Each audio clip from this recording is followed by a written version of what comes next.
Olá, bom dia. Aqui estão as principais notícias do Brasil e do mundo.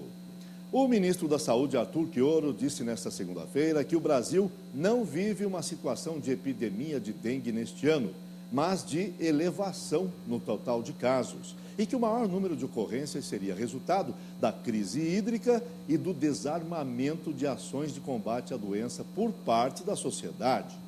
Quiorio concedeu uma entrevista na cidade de São Paulo horas depois de sua pasta divulgar que o Brasil registrou quase 746 mil ocorrências de dengue entre 1º de janeiro e 18 de abril deste ano.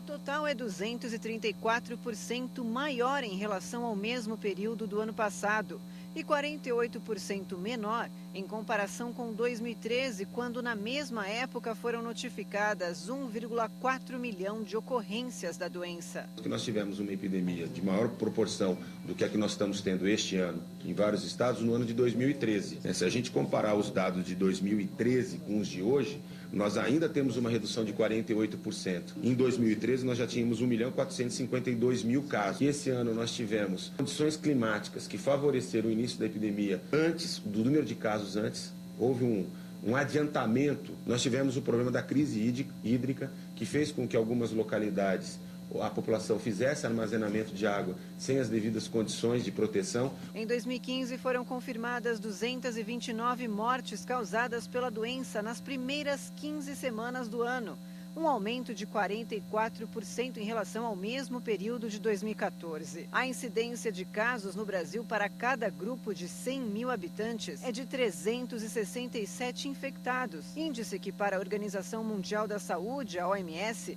representa a situação de epidemia. Diversos mecanismos ajudam a gente a poder entender por que a dengue se transformou este ano num comportamento epidêmico já em 9 estados. Sendo que em 3 nós encontramos redução do número de casos. Amazonas, o Espírito Santo e no caso do Distrito Federal. E o ministro da Educação, Renato Janine Ribeiro, praticamente entregou os pontos sobre o FIES. Sem essa de problemas no site para acesso e conclusão de novos contratos. O que aconteceu mesmo foi corte de verbas. E um alerta para você, estudante, que está esperando a abertura de novos contratos para o segundo semestre, hein? O FIES pode demorar muito tempo para ser efetivado novamente.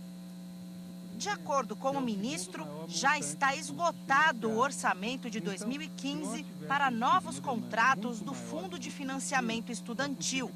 E a abertura de uma segunda edição do programa no segundo semestre deste ano não está garantida. O ministro explicou que no caso dos estudantes que não puderam se inscrever no primeiro semestre, seria inútil reabrir as inscrições, que foram encerradas na última quinta-feira. Os recursos foram totalmente alocados, que o programa teve êxito, justamente alocando todos os recursos para os alunos que se inscreveram nele. Então, não haverá mais recursos disponíveis. Para quem já está inscrito, a renovação pode ser feita até 29 de maio. Sobre a possibilidade de abrir o FIES para novos contratos no segundo semestre, Janine disse que ainda não sabe se voltarão a ser abertas as inscrições. Nós estamos na expectativa da definição do orçamento, como vai ser, e não posso afirmar nesse momento se ou qual vai ser o montante de recursos para uma segunda edição neste ano. E o governo do Paraná quebra o silêncio sobre o confronto da PM com os professores na semana passada. Em entrevista coletiva nesta segunda-feira, o secretário de Segurança, Fernando Francischini, disse que lamenta e que nada justifica a atuação da PM na ação. Também, mais de 200 pessoas ficaram feridas. Na coletiva, Fernando Francischini disse que as imagens são terríveis e que jamais imaginaria que o protesto acabaria em confronto. Diversos vídeos foram exibidos pela Secretaria de Segurança Pública para provar a ação de grupos organizados que estariam tumultuando o protesto dos professores. A atuação desses grupos radicais aconteceram, a preparação, o planejamento, atuaram inclusive com a preparação de artefatos químicos para serem lançados na polícia, a quantidade de pedras, os gestos combinados para a retirada da grade. O secretário reafirmou que 20 policiais ficaram feridos e manteve a informação de que 7 manifestantes presos foram identificados como integrantes de grupos radicais. O protesto em frente à Assembleia Legislativa do Paraná, realizado na última quarta-feira, terminou em confronto durante a votação do projeto do governo estadual de mudar a forma de custear o regime da Previdência Social dos servidores do Estado. Segundo a Prefeitura, 213 pessoas ficaram feridas. O projeto foi aprovado em sessão extraordinária pelos deputados. O número de mortos no terremoto do Nepal supera 7.500 e o governo pediu às equipes de outros países que encerrem as operações de busca e salvamento. Não há mais nenhuma esperança de encontrar pessoas vivas nos escombros. Dezenas de países enviaram equipes para procurar sobreviventes após a nação do Himalaia ter sido atingida por um terremoto de magnitude 7,8 em 25 de abril. Foi o pior desde 1934.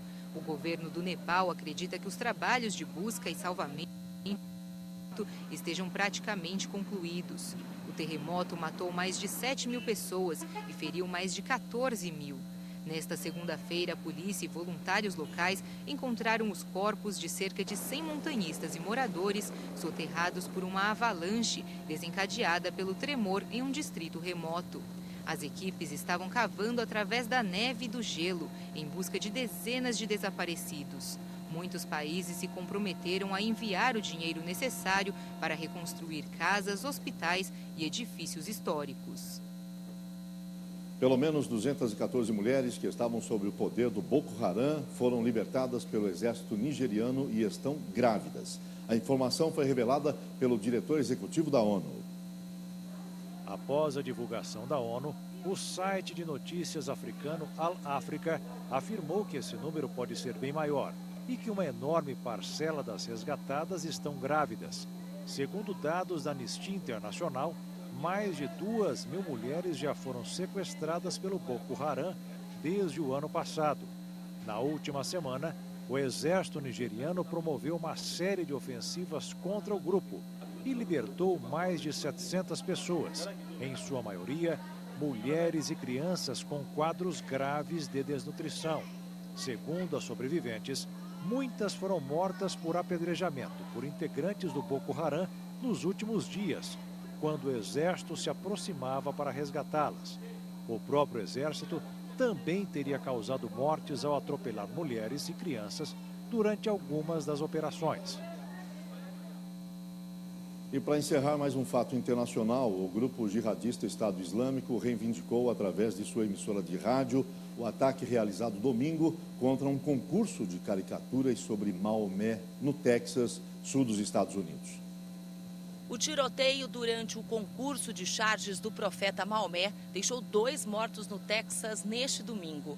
2 homens se aproximaram do local onde o evento era realizado e abriram fogo contra um guarda que foi ferido na perna.